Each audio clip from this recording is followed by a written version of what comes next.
Well, hello there, and welcome back to another episode of Help My Business is Growing, a podcast where we explore how to grow and build a business that is healthy and sustainable. I'm your host, Kathy Svatina, a fractional CFO and a founder of a company called Newcastle Finance, a company where we believe that everything that you do in your business is eventually going to end up in your finances. And to get to healthy finances is to have a healthy business. Well, the question here is, how in the world do you get there? The answer to that is you can listen to this podcast, and we're going to give you some good tips and tools on how you can actually get there. And today we're going to be talking about sales teams, because sales teams drive your revenue, but building and managing them can get complex if you don't get it right. You need to make sure that you attract and hire the right talent, you onboard them effectively, and you keep them motivated with fair comp plans. So when businesses miss these crucial steps, they can face costly turnover, unmotivated teams, and lost sales opportunities. And you don't want to be one of those businesses. So what does it take to hire a great salesperson? How can you onboard them and set them up for success? And how do you create compensation plans that reward performance without draining your profits? As a reminder, all of the episodes on this podcast have blogs and detailed timestamps, and we linked all of those in our episode show notes. So if you're interested in that, please go ahead and look at it. It's there for you as a resource. My guest today is Aleasha Bahr. She is a sales strategist, speaker, best-selling author, and founder of the Black Sheep Sales Method. Because if it's a fit, it's a fact, and there's no selling involved. She has 15 years of experience customizing sales strategies to your personality, audience, and service, because sales is not a one-size-fits-all. Her methods empower business owners to effortlessly convert up to 80% of their leads without pressure, pitching, or pretending to be someone else. Aleasha's signature Black Sheep sales method is based on 15 plus years of sales experience, tens of millions of dollars in services personally sold herself, and sold by service providers she supported. She's also the host of the Sales is Not a Dirty Word podcast. Join us.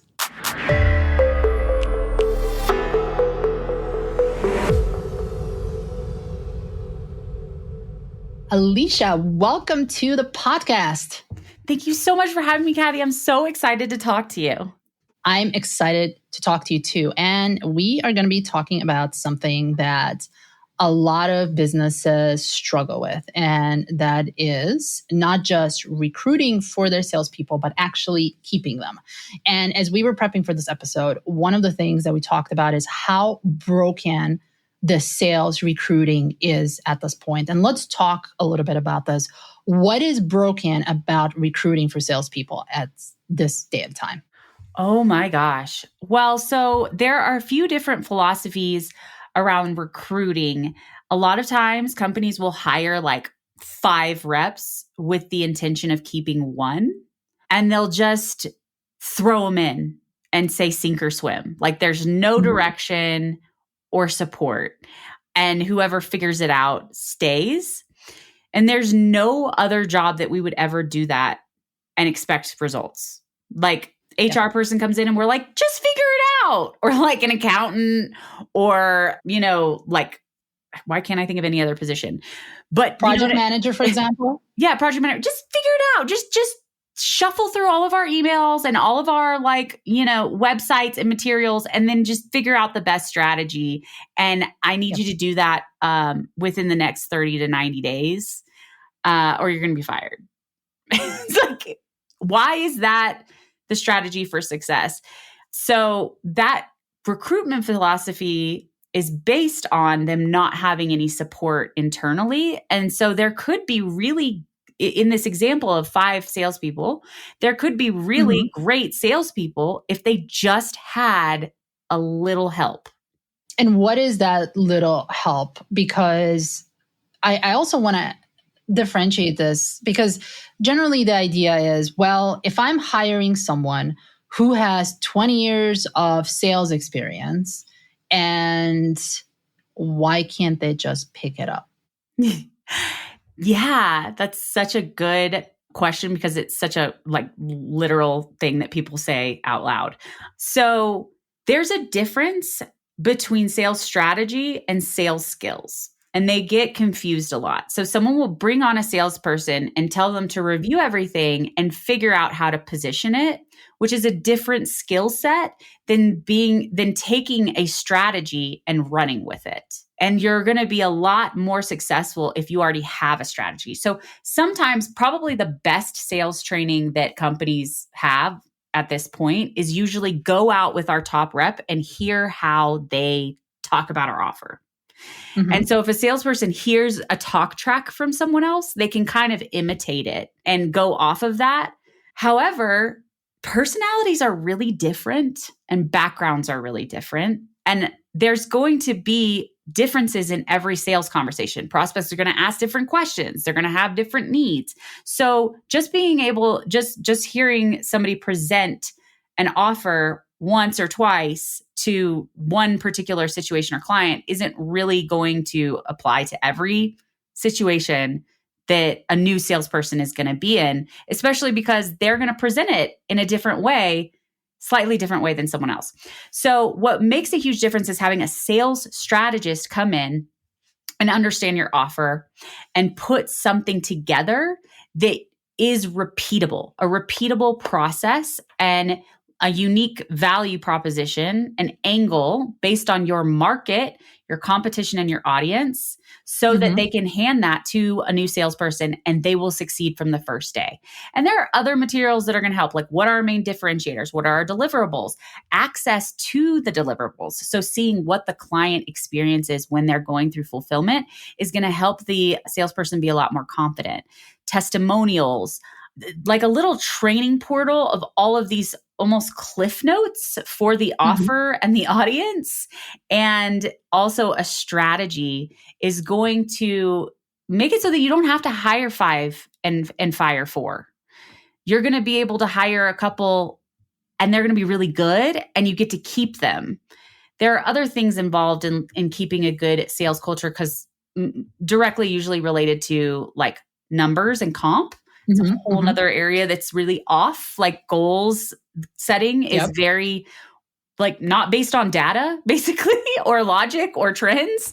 They just sort of pick a goal and place it on somebody a lot of the time. So that directly affects retention, how much money they're making, and if they're just required to bang out a certain number of calls without strategy or logic behind it. However, just having those basic training materials that are going to get someone up to date on your offer and how to position it are going to help them succeed from the first day. And the issue a lot of times is like a business owner or a CEO or a founder knows everything about their company. So if it's their first time bringing on someone, or even not their first time, they've tried to bring on lots of people and only one person performed because everyone else sucks. It's usually because they don't know how to transfer the information in their brain to someone else because they have decades of experience with their offer and their audience. And your salesperson doesn't need all of that. They only need certain things that are going to matter to the client, and the business owner or founder or CEO usually doesn't know what those things are because they're not a sales strategist. So they'll just overwhelm the salesperson with all of this information that they have to filter through and decide what matters. Or they'll say like, oh, just sell exactly like me, which isn't going to work because they don't have 20 years of experience with all of these different client scenarios. So you really need somebody who's skilled at coming in and pulling the information out of your head and organizing it in a sequence that someone can pick up and run with.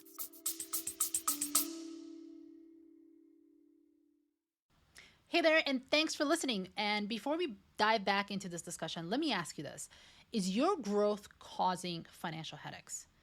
Are sales up, but profits aren't matching? And are your financial practices still stuck in entry-level mode, making you stressed because you can't keep up with your growth?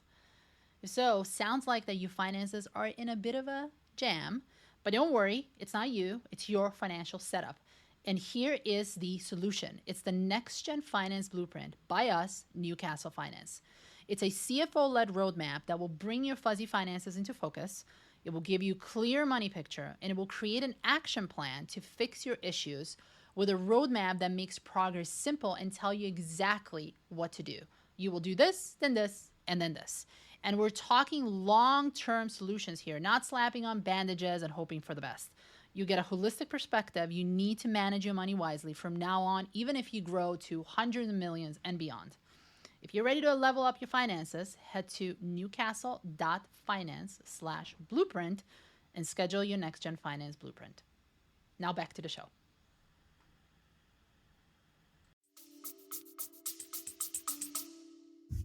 So would you say that when would be the time that is like the perfect time to hire a sales strategist? Would it be after you have burned out a couple of times and you try doing it on your own and figure out, hey, this is not really working because I have hired all these salespeople and they keep leaving me or they're just not performing the way how I needed to? Or would the ideal version be to, when you're thinking about, okay, I need to hire a couple of salespeople, but before I do that, let's take a step back and let's hire a sales strategist first, and then hire the salespeople. Like, what would you think would be the best time to do that? I mean, definitely ahead of time. So when an owner is at a point where they're like, I don't have time to take these sales calls anymore. There are a few different scenarios. The owner's like, I hate sales and I hate taking calls, and they want to offboard it sooner. Mm-hmm. But sometimes owners are very precious about it. Like, this is directly related to my revenue. I can't trust anyone else to do these calls. And I really love them. But the truth is, it's very time consuming. So when you're at that point that you need to duplicate yourself basically and have somebody selling on your behalf, you want to bring in a sales strategist ahead of time, because the thought is, I'm going to bring on somebody and I'm going to have all this time back. But if you don't have things in place, you're going to spend a whole lot of time managing that person, reviewing their calls, training them, trying to improve them without knowing what you're doing. And you're going to be losing money at the same time. So most people have to experience it first, the pain of it, before they're like, okay, let me bring in someone to who actually does this and can help with this. And I don't know why they want to try it themselves first, because it is so directly related to how much income you make that it seems like you'd want to be really certain about that strategy before you implemented it. But if you can bring in somebody who's just going to set things up in the beginning, that's when I have the most success with clients. It's a lot easier than inheriting something broken and refining it. And I think the reason why people first go to the most painful way is because they just don't know that there's an alternative out there, which is why this podcast is there as a resource. Is like, hey, we're trying to save you time and money and mistakes. So that's why we have these conversations on this podcast. And that's why I started this podcast, because it's so important to get this knowledge out. And you might not be in this particular area right now when you're in a position to hire more salespeople, but there's going to be time in your business where you are. So let's avoid that and let's use these tools and these strategies to avoid that pain in the future. But I think the other way too is also that when you think about the sales strategy, it just sounds so like, what does that really mean? Like, how does that really look like, right? Let's talk about that.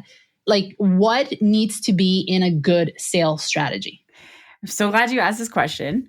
Somebody asked it recently, and I realized sometimes you're so close to what you do that you don't realize exactly what someone's asking. But now I know what you're asking. You're asking, like, basically, what questions is somebody asking? The sales strategy is the words they're saying in the conversation with the prospect. What questions are they asking to understand if a prospect is the right fit for a company solution? And how are they communicating the value of the offer to somebody? So there are so many different ways that you can position something, for example. So I just heard about a company that is that sells meats, really high quality meats to consumers, like as a gift. And they're trying to break into the corporate market. So there are lots of ways you could position that, right? Like, ooh, client gifts, woo. But what if you focused on client gifts that make you more memorable? You're able to create memories for your clients with really high quality meat. Can you remember some of the best steaks that you've ever had in your life? Yes, because it's that important in a human's life. The food we eat and the people we share that food with means more than, I don't know, what other corporate gifts they're getting people, like probably wine. Mugs. What? Mugs, for example. But mouse pads, portable batteries. So this is a gift that is going to make a bigger impact on your client's life and make you more memorable and increase client retention. So those are all the points that you want to hit is like, what does your client retention look like? So the questions you would ask would be like, what does your client retention look like? How much is client retention worth to you? Like the lifetime value of a client. What are you doing right now to keep a client? Do you have gifts in place at the moment? Do you have other processes?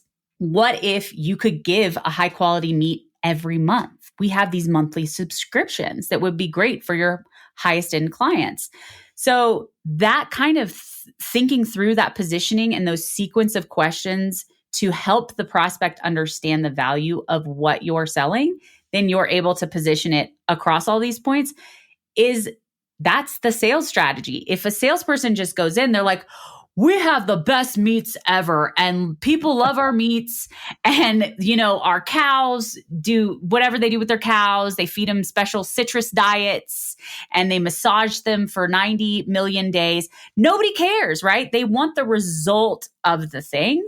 So a lot of times, if someone's just left to their own devices, they're not going to talk about client retention, what that's worth to you in a tangible money signs kind of way that the client can hold on to. Yeah, and in the SaaS world, I guess in the technology world, it's people are selling the features versus the outcome. The same thing here too. Like, yes, I do as a consumer, I do want to know that the cows are treated well and the meat is done, sustainably and that they treat animals well. But I don't need to know every single thing. It's like, yeah, it's a part of why I'm buying it, but I have an outcome in mind that I want to get to. Yes. And what's really undervalued about a sales strategy are the questions that you ask somebody that are going to communicate that outcome even better than you saying it, talking at someone. So being able to say, when you retain clients, like, can you think of a time when you gave a gift and a client was super appreciative? And how did that come up later? And, how did you leverage that in other conversations? And those kind of questions are going to get your prospect thinking, damn, we don't do that.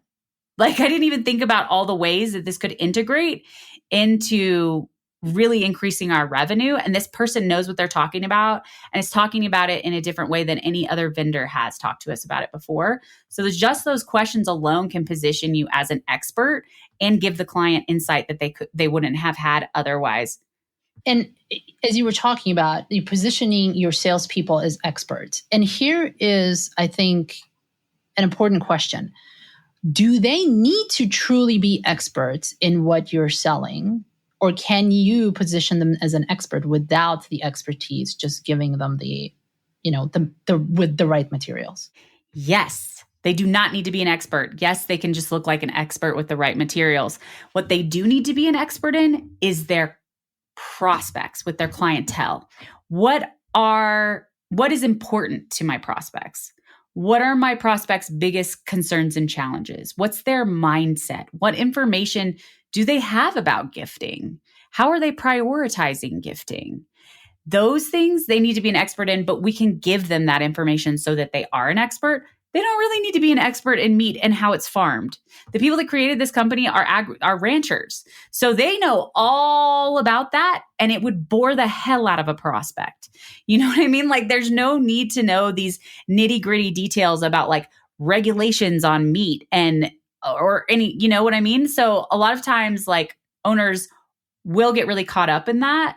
And there are lots of instances, like, for example, especially with you, Kathy, like as a CFO offering fractional CFO services, there are so much detail and nuance to offering fractional CFO services that it would be really easy to get stuck in all of these if-then scenarios and variables in a sales conversation with somebody, which just confuses and overwhelms them.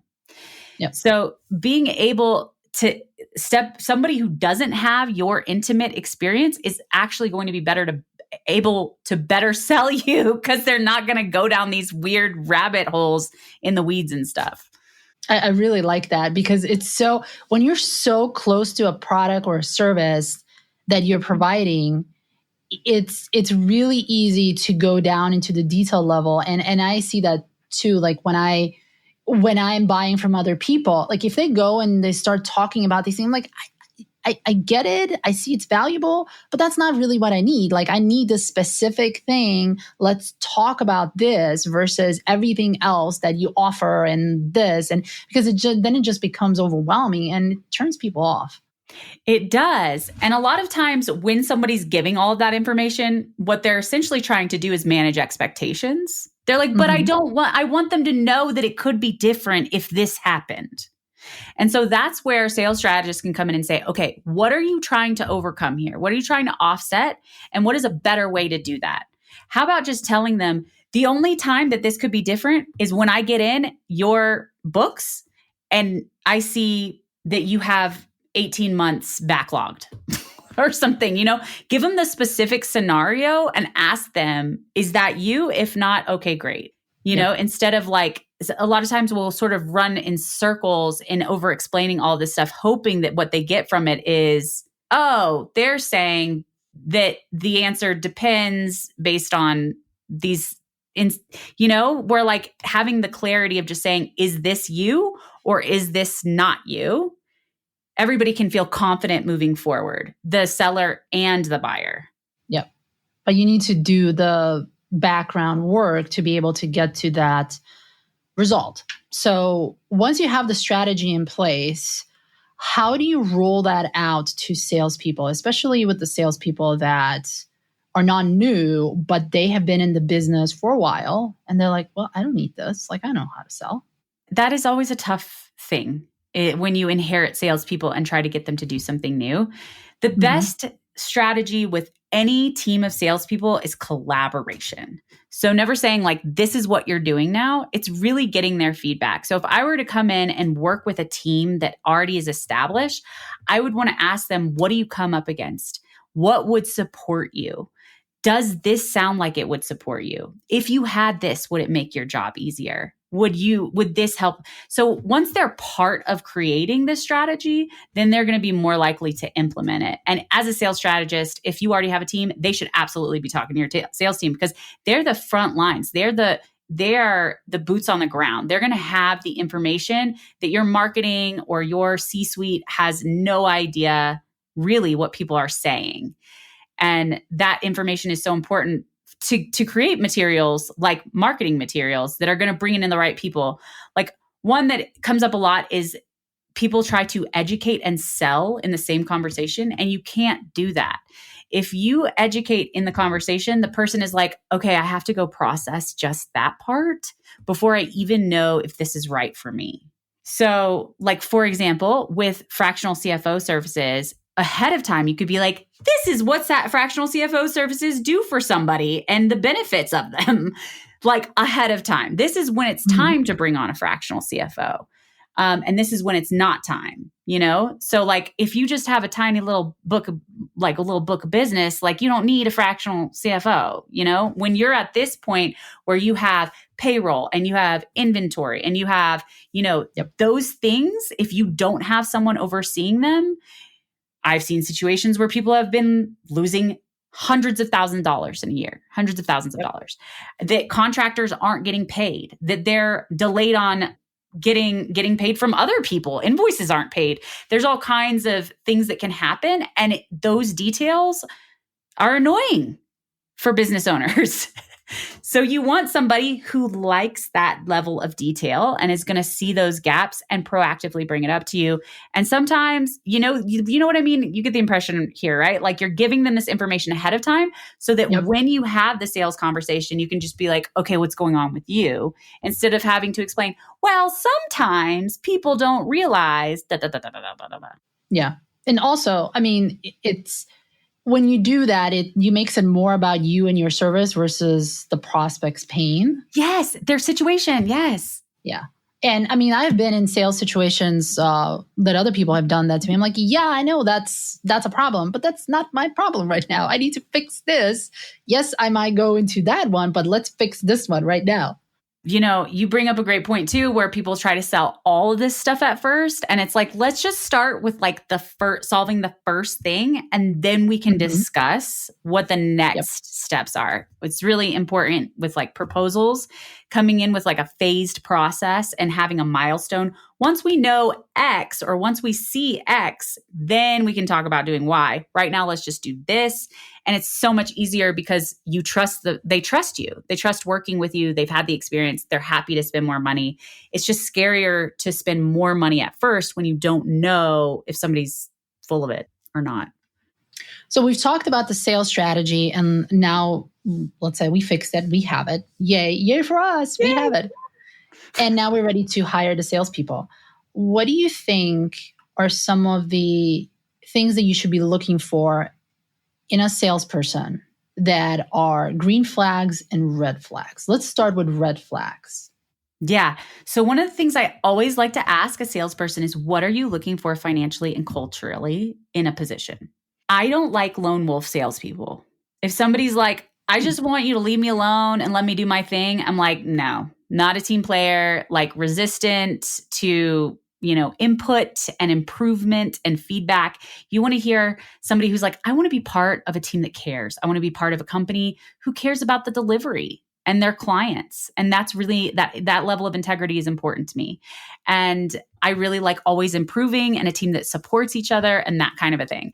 If the person's just like, I like to be at the top of the leaderboard, some people think that's like a really good sign, but that's usually like a very cutthroat sales diva type person. In my experience, I don't really like those people. They ask for a lot and they don't do much in return. Like they complain about admin work and logging things in CRMs. And it's like, I'm sorry, that's just part of the job. I know we all wish that we could just show up and just sell and then get paid, but it's just not the deal. So like, let's all move on and accept that that's part of it. The other thing I really like to ask is, what is your sales style? And I'm really hoping that they mention curiosity and empathy, because if you can't be curious, you're going to miss a lot of sales. So a lot of salespeople are trained to just like talk and be charming and smooth and have like a lot of rapport. They go down like what I call a rapport hole, where they talk about everything but business, but there's just so much good conversation and they relate so well, but that doesn't make anybody want to work with you necessarily. So curiosity is going to be a lot more important for that, and empathy, because if you have empathy, then you're not just shoving your solution on people. You're understanding where they're at and where they want to go, and that there is emotion behind that, like that this is an emotional thing. It's scary to be buying something. You want to make sure that you're making the right choice. You're scared of making the wrong choice, so somebody that can balance all of those things. And then I also like to ask, what's the favorite offer you ever sold and why? And I really like somebody to talk about the impact that what they sold had on the person they sold it to. So I loved seeing how it changed their life in this way. And your prospects are going to be able to feel that in a salesperson, that they actually care about the other person and what's in it for them, instead of like their commission, which sometimes salespeople will be like, oh, like this offer was my favorite because I sold the biggest, it was so complicated and I made this huge commission and it was a huge sale and da-da-da-da-da. Like, I don't really, that person, as sales is evolving, prospects are becoming more and more resistant to that I'm in it for me approach. I really love these three questions, and I've never heard anyone talk about these three questions. So I love this as a resource for our listeners, because that is such an important piece of an interviewing process for salespeople. And I think a lot of people treat the sales interview process the same as they would for any other employee. Yeah, it's probably and true.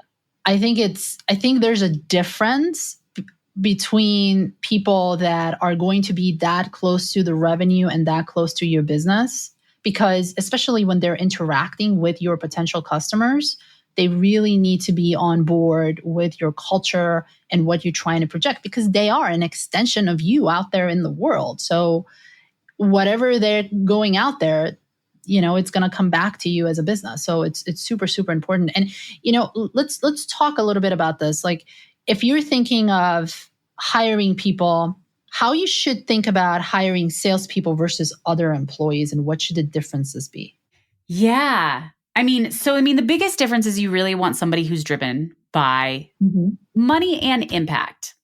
Like not just money, but for example, something you can do is have a compensation structure. One has a higher guaranteed salary and a lower commission component, and the other one has a higher commission component and a lower base salary component. And if the person picks the higher guaranteed component, it's not a great sign. Like that person's not trying to push and is not excited about making money. They want to play safe. They kind of want to be more order takers. So in salespeople, you definitely want them to be like excited about being able to make more the more that they sell. So like with compensation, a lot of times it helps to have like a ladder. So knowing what is the goal that I need them to make to be okay? What's the goal that I would be really happy about? And what's the goal that I'd be like, hell yeah, I'll pay you whatever you want. And having a commission structure around those three and like being able to talk about that with the salesperson and them to be bought in on that. What was the original question? Oh, compared to other employees. Yep. Yeah. Yep. So communication is so important. A lot of times salespeople work in their own little silos. So being able to workshop, I always want to hear collaboration when it comes to salespeople. Like you're going to come to your manager, you're going to come to your teammates, you're going to talk about how are you approaching this and have ideas and insights for that rather than just being in your own little world. I think that those things, you want those kind of like in every employee is like driven and good communication, but they're really, really important in salespeople. They can't be a safe person. I think that's the biggest difference. Salespeople are a little bit more of a risk taker, right? Big risk, big reward. They're a little more fast moving, usually. They're usually less detail oriented, sadly. It would be great if they were more detail oriented. So if you can find that unicorn, definitely do it. But a lot of time the detail oriented person is going to be a lot slower, right? They're not going to move as fast. And salespeople need to be like making stuff happen. And I think it's also, you have to realize that you're never going to find an employee that's going to be perfect in everything. I mean, obviously that would be a unicorn. If you find someone, kudos to you, but generally you're not going to. So I think it's really important to like rank the things that are the most important to you and the company and look at it. Do they have those top three? Because those are the most important things. And the rest of it, you can also, maybe you can train them on it. Maybe, I think the other thing is like looking at it personality wise and culture fit as well. And I know that this can get a little bit tricky because you also don't want to have a company when everyone is the same as well. Like everyone's thinking the same. So that can get a little bit, you need diversity of thought. So you have to be cognizant of that when you're creating this culture, that you're not just like hiring for a specific type of people, because you know, a good company should have a diversity of thought. But going back to this commissions, I have to ask, how do you feel about 100% commission? So if there are inbound leads, you can do 100% commission because that person doesn't have to work to create a pipeline. If there's work to create a pipeline, they have to be given a base. Yeah. Because they're going to be putting in all this work for nothing. So it really depends on the company's setup. And then obviously, like, you know, you want to give higher commissions when there's not a base too. So would you say that the company that it's mostly inbound leads, should they drive more towards the commissions versus the base? Yes, definitely. And that's like a selling point, right? You're not going to have to do your own hunting. I mean, obviously you want them to do some of their own lead generation. Like that's something to look for too. You don't want just an order taker. You don't, like, salespeople can be lazy. They can be like, I want it to be just as easy as possible. Like that person, and also they need to be hungry. So sometimes salespeople are like, I could get by on $3,000 a month. They're going to make $3,000 a month and they're not going to push any harder. Like you need somebody who's hungry. But it's just kind of messed up to not compensate someone to create their own leads when they have no opportunity to make a sale. Like it's wrong. And it's not an exciting opportunity for somebody. So they're probably going to leave. So like, yeah, you want to have, if you have inbound leads, like you can give higher commission for leads they generate themselves. That's kind of a way that you can incentivize them to do their own lead gen rather than a base. Or you could have like a small base. Yep. Makes sense. So, Aleasha, if someone is listening to this and they're like, well, I get it. I need to have a sales strategy before I can hire more people. But there's sales strategy doesn't just magically appear within a day. We all wish it did. But if someone is trying to put this together so that they can be successful in hiring salespeople, the future salespeople that they're going to hire, what is the one thing that they can do within the next week or two to get them closer to that goal? Ooh, that's such a great question. I would say start collecting and putting in one place information about your offer and your target audience. So whether that's like creating a Google Drive with docs in it, that works just fine. You know, have a doc on your audience and their challenges and their concerns and their goals, and have a doc on like what is delivered on your end. Love that. So, Aleasha, where can people find you? So you can find me on my podcast, Sales is Not a Dirty Word. I have solo episodes that go into detail about all kinds of sales, different elements of a sales process and hiring salespeople and stuff. And I did just write my book, which will be out very soon. And you'll be able to get it on my website, Aleashabahr.com. The book is Black Sheep Sales, How to Win More Sales Without Acting Like a Douchebag. Love that title. It's awesome. Thank you. Thanks, Aleasha. It's been a pleasure. So fun, Kathy. Thank you.